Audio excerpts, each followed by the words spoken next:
kasih-Mu yang begitu besar dalam kehidupan kami, sehingga Engkau masih memberikan kami kesehatan, kekuatan, kemampuan. Tuhan, berkatilah siapapun yang mendengar firman-Mu, dan pakailah hamba-Mu Tuhan. Kiranya apa yang keluar dari mulut bibir hamba-Mu itu semua berasal daripada-Mu Tuhan. Bukan Tuhan kehendak hamba-Mu yang jadi, melainkan kehendak-Mu Tuhan yang jadi. Kiranya Engkau semakin bertambah-tambah Tuhan, dan hamba-Mu semakin berkurang-kurang Tuhan, karena Engkau lah yang layak ditinggikan, Engkau lah yang layak dimuliakan. Dalam nama Tuhan Yesus kami berdoa. Haleluya. Amin. Puji nama Tuhan. Shalom. Shalom. Kembali lagi kita dalam Dapur Roti Hidup, dan kali ini saya sangat bersuka cita karena kita semua masih diberikan kesehatan, kekuatan, dan kemampuan dalam melayani Tuhan. Amen. Jadi pada hari ini saya tidak pernah henti-hentinya dan putus-putusnya untuk selalu mengingatkan kepada saudara untuk betapa pentingnya kita hidup di dalam Tuhan. Yes. Dan pada hari ini saya bersyukur bagi siapapun yang dapat menonton dari channel YouTube Dapur Roti Hidup. Kiranya akan dapat diberikan pengertian dan dapat diberikan berkati, dan akan selalu diberikan kekuatan yang berasal daripada Tuhan Yesus Kristus. Oke? Dan pada saat ini mari kita buka di dalam Yohanes 13 ayatnya yang ke-15. Yohanes 13 ayatnya yang ke-15. Ayat yang ke-15 sampai dengan 17. Yohanes 13 ayat yang ke-15 sampai dengan 17. Jika yang sudah akan dapat katakan amin. Amin. Yohanes 13. Oke. Kita lebih baik kita membacanya secara bersama-sama. Yohanes 13 ayat 15 sampai 17. Firman Tuhan, Sebab aku telah memberikan suatu teladan kepada kamu, supaya kamu juga berbuat sama seperti yang telah aku perbuat kepadamu. Aku katakan kepadamu, sesungguhnya seorang hamba tidak lebih tinggi daripada tuannya, ataupun seorang utusan daripada dia yang mengutusnya. Jikalau kamu tahu semua ini, maka berbahagialah kamu jika kamu melakukannya. puji Tuhan. Puji Tuhan. Jadi di sini ada dua perintah Tuhan yang Tuhan ingin kita lakukan sebagai hamba-hamba Tuhan, sebagai pengabar Injil, sebagai murid Yesus, dan sebagai orang-orang yang percaya. Dan yang terakhir itu ketika kita sudah melakukannya. Jadi sini bilang, jikalau kamu tahu semua ini, maka berbahagialah kamu jika kamu melakukannya. Jadi ada dua, yang mau melakukannya dan tidak mau melakukannya. Jadi sehingga bilang, jika kamu melakukannya, berarti ini adalah suatu panggilan yang sulit untuk dilakukan oleh banyak orang. Karena di sini bilang, sebab aku telah memberikan suatu teladan kepada kamu. Jadi Tuhan Yesus mengatakan ini ketika ia membasuh kaki-kaki muridnya. Bayangkan ya, kalau kita mau mengikut teladan Tuhan, bayangkan Tuhan Yesus ini adalah seorang guru. Dimana kalau kita melihat artinya Tuhan Yesus adalah seorang petinggi. Kalau artinya di dalam kasus ketika Tuhan Yesus membasuh murid-muridnya. Murid-murid adalah orang-orang yang Tuhan Yesus ajarkan, yang Tuhan Yesus berikan bimbingan, yang Tuhan Yesus berikan contoh kepada mereka. Jadi bagaimana kalau kita melihat yang sekarang-sekarang ini, kalau di televisi ya, ada kalau kita melihat ada tuh seorang guru yang kalau dia duduk murid-murid mesti lihat merunduk. Tetapi Tuhan Yesus tidak seperti itu. Tuhan Yesus terbalik. Justru Tuhan Yesuslah yang menundukkan diri dan merendahkan diri kepada murid-muridnya. Bayangkan, sampai membasuh kakinya pun. Sampai di sini di ayat yang di atas, kata Simon Petrus. Simon Petrus itu menolak waktu Tuhan Yesus mau menyekakan kakinya kepada Simon Petrus. Di ayat yang ke-6, maka sampailah ia kepada Simon Petrus. Kata Petrus kepadanya, Tuhan, engkau hendak membasuh kakiku. Jadi waktu itu Simon Petrus juga sangat heran ketika Tuhan ingin membasuh kakinya. Karena apa? Tuhan adalah seorang rabi, seorang yang mulia, seorang yang memiliki kalau di pandangan murid-murid Tuhan Yesus waktu itu adalah seorang Mesias. Bayangkan, seorang juru selamat, raja di atas segala raja. Tetapi dia apa? Rela membasuh kaki murid-muridnya.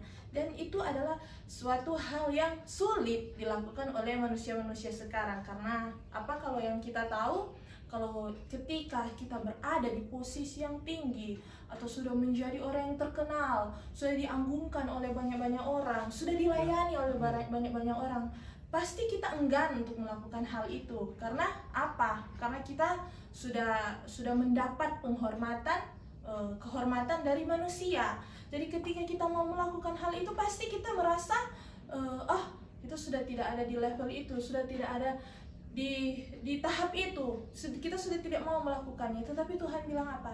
Ikutilah teladanku. Jadi kerendahan hati, karena Tuhan Yesus itu adalah raja di atas segala raja.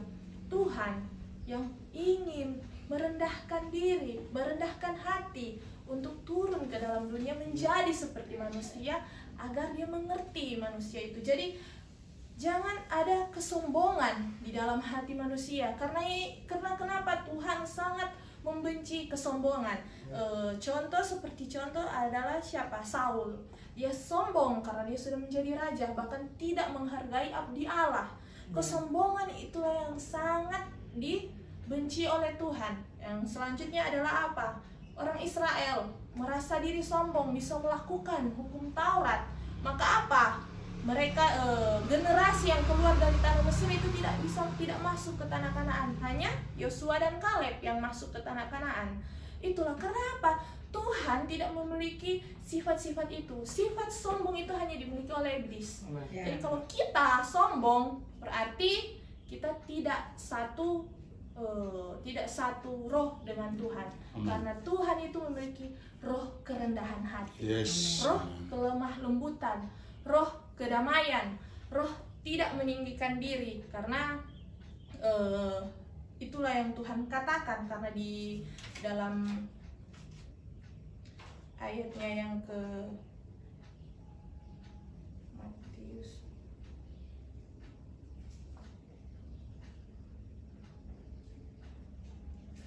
karena di dalam ayatnya yang di dalam Matius itu, kalau kita lihat, saya akan menjelaskan yang kemudian.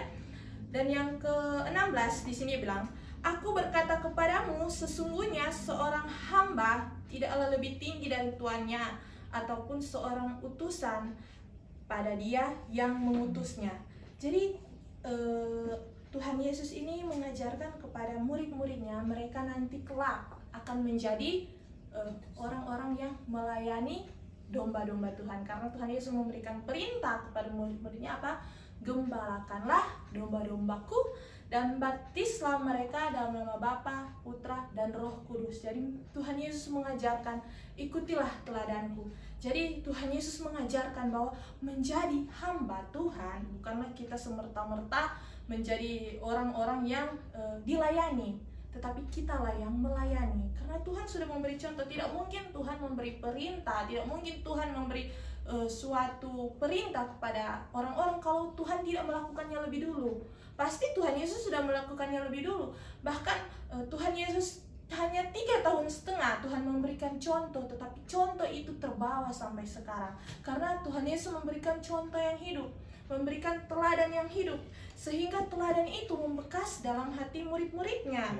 Sehingga Tuhan Yesus bilang, di sini dia bilang, aku berkata kepadamu, sesungguhnya seorang hamba tidaklah lebih tinggi daripada tuannya, ataupun seorang utusan daripada dia yang mengutusnya. Ayat 17, jika kamu tahu semua ini, maka berbahagialah kamu jika kamu melakukannya. Jadi seorang hamba, ini lebih spesifik kepada hamba-hamba Tuhan yang melayani Tuhan. Siapa sih tuannya hamba Tuhan?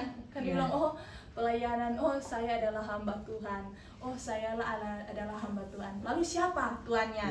Kan tuannya pasti Tuhan Yesus. Tetapi mari kita lihat di dalam Matius 25, di dalam Matius 25 ayatnya yang ke-31 sampai ayatnya yang ke-38. Yesus 25 ayatnya yang ke-31. Mari kita lihat. Ini adalah tuannya hamba Tuhan. Apabila Anak Manusia datang dalam kemuliaannya dan semua malaikat bersama-sama dengan Dia, maka Ia akan bersemayam di atas tahta kemuliaannya. Ini adalah penghakiman terakhir, penentuan. Sini bilang lalu semua bangsa, bayangkan, lalu semua bangsa akan dikumpulkan di hadapannya dan Ia akan memisahkan mereka seorang daripada seorang, sama seperti gembala memisahkan domba dari kambing. Jadi yang artinya apa? Segala sesuatu yang kita lakukan itu memang tidak terlihat.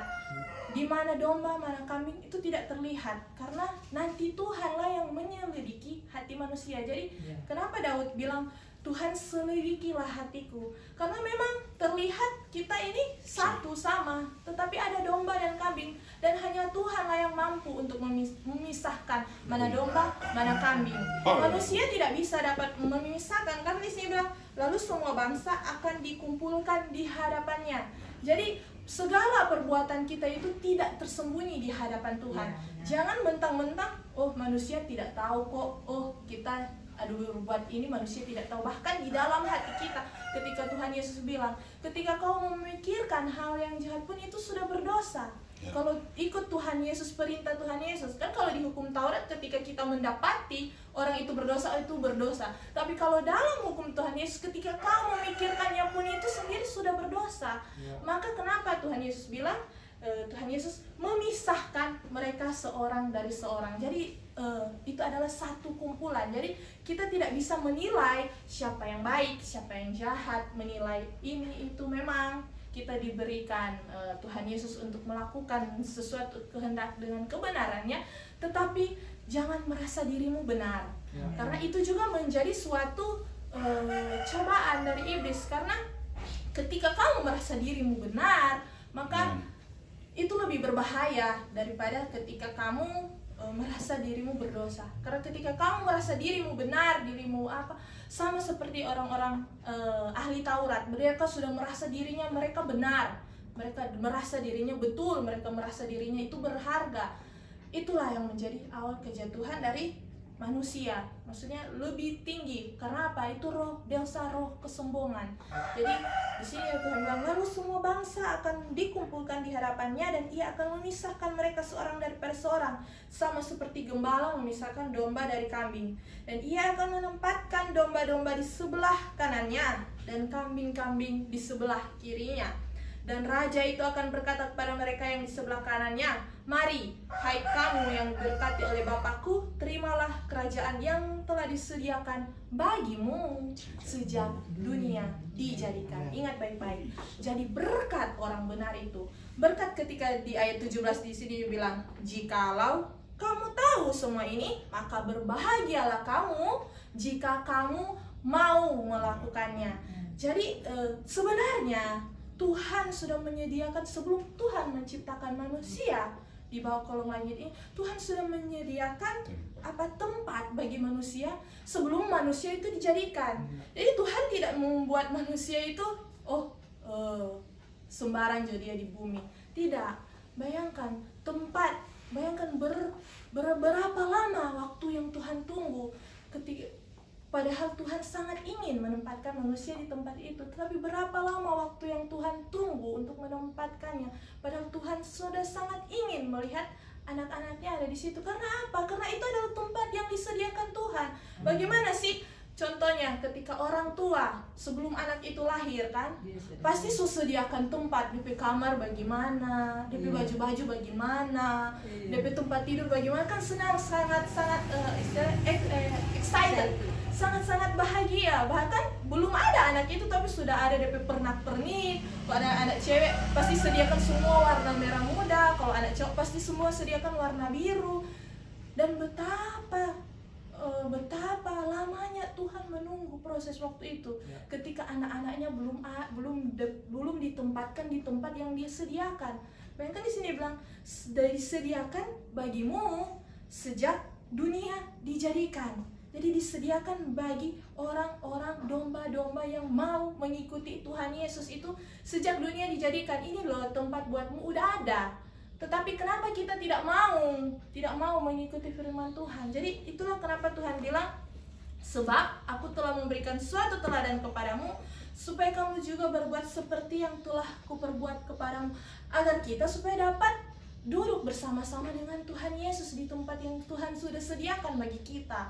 Jadi jangan sampai kita terkecoh oleh iblis, terkecoh oleh cobaan-cobaan yang terlihat menyenangkan, terlihat mengenakan, tetapi sebenarnya itu menuju kepada kebinasaan. Karena pada Tuhan Yesus selalu membawa damai sejahtera, dan memang itu terlihat susah di dalam dunia itu. Tetapi percayalah, di dalam Tuhan tidak ada sesuatu yang susah. Amen. Semua bahagia, tetapi itulah kita gampang terkecoh. Di sini Bang, setelah disediakan bagimu sejak dunia dijadikan. Sebab ketika aku lapar, kamu memberi aku makan. Ini akan hamba Tuhan memberikan makan. Ketika aku lapar, engkau memberikan aku makan. Ketika aku haus, kamu memberi aku minum. Ketika aku seorang asing, kamu memberi aku tumpangan. Ketika aku telanjang, kamu memberi aku pakaian. Ketika aku sakit, kamu melawat aku. Ketika aku di dalam penjara, kamu mengunjungi aku. Bayangkan, itu yang Tuhan bilang. Sebab orang-orang yang ditempatkan ini, orang-orang yang di sebelah kanan Tuhan, dia bilang, sebab mau dapat ini ketika aku sakit, kalian memberikan melawat aku. Ketika aku di penjara, kalian mengunjungi aku. Ketika aku haus, kamu memberiku minum. Ketika aku lapar, kamu memberikan aku makan. Nah, di sini adalah jawab yang pertanyaan yang paling saya senang ketika mendengarnya. Di sini bilang, maka orang-orang benar itu akan menjawab dia. Jadi garis bawahi, maka orang-orang benar. Jadi bukan orang-orang baik, tapi orang-orang benar. Berarti apa? Orang-orang benar itu orang-orang yang sudah melakukan kebenaran. Saya bilang, katanya Tuhan, bila manakah kami melihat engkau lapar dan kami memberi engkau makan, atau haus dan kami memberi engkau minum? Jadi apa? Perbuatan yang mereka lakukan di bumi ini, mereka tidak tahu bahwa mereka telah berbuat itu. Mereka tidak tahu bahwa mereka telah berbuat kebaikan kepada orang. Karena apa? Mereka tulus melakukannya. Itu bukan suatu semata-mata, itu adalah bukan suatu semata-mata mereka menginginkan pencitraan. Oh, kita melakukan ini supaya orang lihat. Oh, kita melakukan ini supaya pamor kita naik. Oh, kita melakukan ini memberi bantuan kepada orang-orang, memberi bantuan kepada orang miskin, supaya orang lihat, ih, dia itu sana baik kan. Maka orang-orang benar ini tidak tahu kapan mereka melakukan itu. Bayangkan, mereka sendiri tidak tahu kapan mereka melakukan itu. Itulah yang Tuhan ingin kita lakukan untuk di dunia ini. Jadi kenapa Tuhan bilang ketika kita memberi dengan tangan kanan, tangan kiri tidak tahu. Itulah yang maksud Tuhan. Salah satu teladan yang Tuhan inginkan pada kita. Jadi kenapa Tuhan bilang ketika ada beberapa kan Tuhan menyembuhkan orang, Tuhan bilang jangan katakan pada siapapun. Itu Tuhan sudah berikan teladan. Ada beberapa orang sakit. Di sini bilang, dan Tuhan bilang, bila manakah kami melihat engkau sakit atau dalam penjara dan kami mengunjungi engkau? Dan raja itu akan menjawab mereka, aku berkata kepadamu, sesungguhnya segala sesuatu yang kamu lakukan untuk salah seorang dari saudaraku yang paling hina ini, kamu telah melakukannya untuk aku. Jadi garis bawahi, tuan dari hamba Tuhan itu siapa? Orang yang paling hina dalam dunia ini, kamu telah melakukannya untuk aku. Jadi Tuhan inginkan kita dalam dunia ini, kita melihat, mengasihi sesama manusia itu sama seperti diri kita sendiri. Karena Tuhan bilang hukum yang pertama dan hukum pertama yang terutama itu adalah kasih. Jadi Tuhan bilang ketika kamu mengasihi orang, ketika kamu mengasihi orang yang paling hina di dunia ini, kamu telah melakukannya padaku, kamu telah melakukannya untuk aku. Jadi ketika kita melakukannya, Tuhan merasa kita melayani Tuhan. Bayangkan ketika kita, padahal mereka tidak tahu toh, kapan Tuhan, padahal kan Tuhan tidak mungkin merasa lapar, Tuhan tidak mungkin merasa haus, Tuhan tidak mungkin tidak pakai baju, Tuhan Tetapi Tuhan bilang, ketika kamu melakukannya kepada orang yang paling hina sekalipun, kamu telah melakukannya untuk aku. Dan orang-orang benar itu tidak mengetahui kapan mereka melakukannya. Bayangkan, tetapi Tuhan menulis itu semua, mengingat itu semua kebaikan yang telah dilakukan orang-orang benar tanpa mereka sendiri pun mengetahui. Jadi itulah teladan yang harus kita lakukan di dalam Tuhan. Jadi ingat baik-baik, lihat baik-baik. Jangan kita kalau sudah menjadi orang besar, sudah menjadi orang yang memiliki segala hal, melakukan segala sesuatu demi pencitraan. Ingat baik-baik tentang kalau kita melihat di dalam perumpamaan yang Tuhan berikan tentang orang kaya dan Lazarus. Jadi di situ dibilang di ayat berapa itu, orang kaya itu makan berkelimpahan, berkenyang-kenyang, bahkan setiap hari dia berpesta. Dan Lazarus itu dia duduk di mana? Dia bukan duduk di 1000 kilometer jauh dari rumah. Lazarus duduk di depan rumahnya, emperan. Bayangkan, dia setiap hari berpesta, setiap hari berpesta. Tetapi Lazarus yang duduk di muka depan rumahnya, di emperan rumahnya, bahkan dia tidak tergerak sedikit pun untuk memberikan makanan yang, bayangkan, setiap hari dia berpesta, makan enak, tetapi tidak ada tergerak hatinya untuk memberikan kepada Lazarus. Karena apa? Mungkin bagi dia untuk memberikan makanan pesta itu tidak menguntungkan bagi dirinya, tidak mendapatkan benefit untuk dia. Melainkan apa? Dia tidak tergerak kasih. Jadi orang kaya ini bukan tidak memiliki makanan, dia banyak makanan, tetapi dia hanya tidak memiliki kasih. Bayangkan orang terlenta-lenta di depan rumahnya yang begitu megah, begitu kaya, begitu luar biasa, tetapi dia tidak bisa tergerak untuk memberikan makanan. Itu adalah salah satu contoh orang yang tidak memiliki kasih. Jadi bukannya berarti kita harus kaya dulu untuk memberikan kepada orang-orang. Tidak, saudara. Justru kebanyakan orang-orang yang seperti itulah yang sudah minim kasihnya. Mereka sudah terlalu banyak diberikan kekayaan, tetapi tidak memiliki kasih untuk memberikan kepada orang-orang miskin, orang-orang yang terlantar, orang-orang yang harus sebenarnya dilayani. Jadi kalau melihat contoh itu, kita harus lihat perumpamaan yang Tuhan Yesus berikan, contoh orang kaya dan Lazarus. Bayangkan, ketika Tuhan memberikan perumpamaan itu, orang kaya tidak memiliki nama, Lazarus memiliki nama. Jadi yang berarti bahwa apa? Lazarus lah yang hanya dikenal Tuhan. Orang kaya itu tidak dikenal Tuhan. Jadi betapa pentingnya kita harus mengikuti teladan Tuhan. Jadi ketika kita mau menjadi hamba Tuhan, di sini bilang, kita mau mengikuti Tuhan, di sini dia bilang, aku berkata kepadamu, sesungguhnya seorang hamba tidaklah lebih tinggi dari tuannya. Di sini kan Tuhan Yesus menjelaskan kepada murid-muridnya, karena murid-murid itu mau menjadi murid Tuhan Yesus, hamba Tuhan, melayani Tuhan. Itu tidak lebih tinggi dari tuannya. Dan Tuhan kita itu siapa? Manusia. Manusia, segala sesuatu yang terlibat dengan manusia itu yang menjadi Tuhan kita. Jadi Tuhan tidak perlu untuk melakukan, kita mau melayani Tuhan sampai berhari-hari memuji Tuhan, sampai menangis-menangis, sampai memang Tuhan menginginkan puji-pujian. Tetapi arti pelayanan Tuhan sesungguhnya lah itu sebenarnya.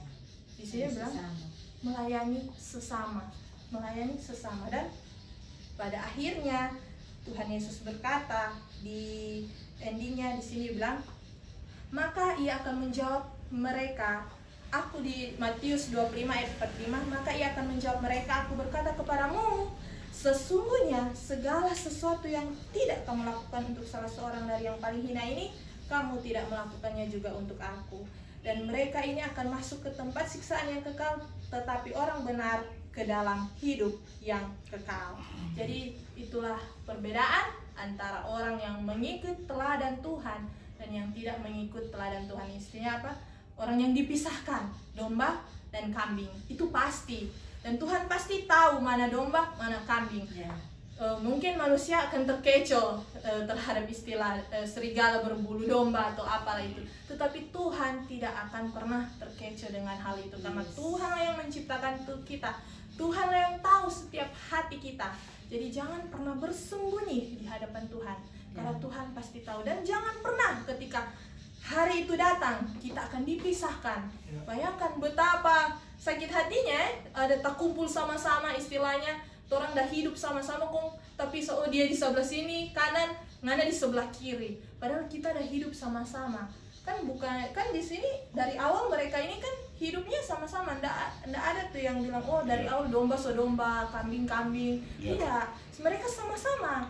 Tetapi pada hari penghakiman mereka dipisahkan. Jadi pada hari penghakiman pekerjaan kita itu diperlihatkan oleh Tuhan. Jadi kita mau jadi apa? Mau jadi domba atau mau jadi kambing, itu semua tergantung kita. Karena Tuhan Yesus bilang di ayat 17, dia bilang, "Jikalau kamu tahu semua ini, maka berbahagialah kamu jika kamu mau melakukannya." Jadi mau menjadi domba atau mau menjadi kambing, itu semua terserah kita. Kita yang memilih.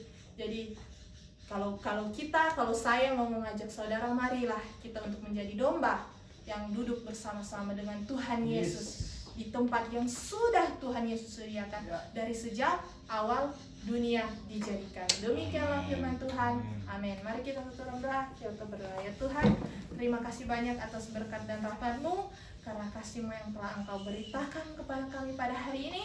Kiranya siapapun yang mendengar dapat diberkati. Demikianlah firman Tuhan yang dapat saya sampaikan. Kiranya Tuhan Yesus dapat memberkati siapapun yang mendengarnya. Dan terima kasih banyak Tuhan telah memberikan Tuhan hamba-Mu hikmat kebijaksanaan yang berasal daripada-Mu, sehingga hamba dapat memperkatakan firman-Mu kepada siapapun yang mendengar. Demikianlah yang menjadi firman pada hari ini. Hamba-Mu berdoa dan berkatilah siapapun yang mendengar. Haleluya, puji Tuhan. Amin.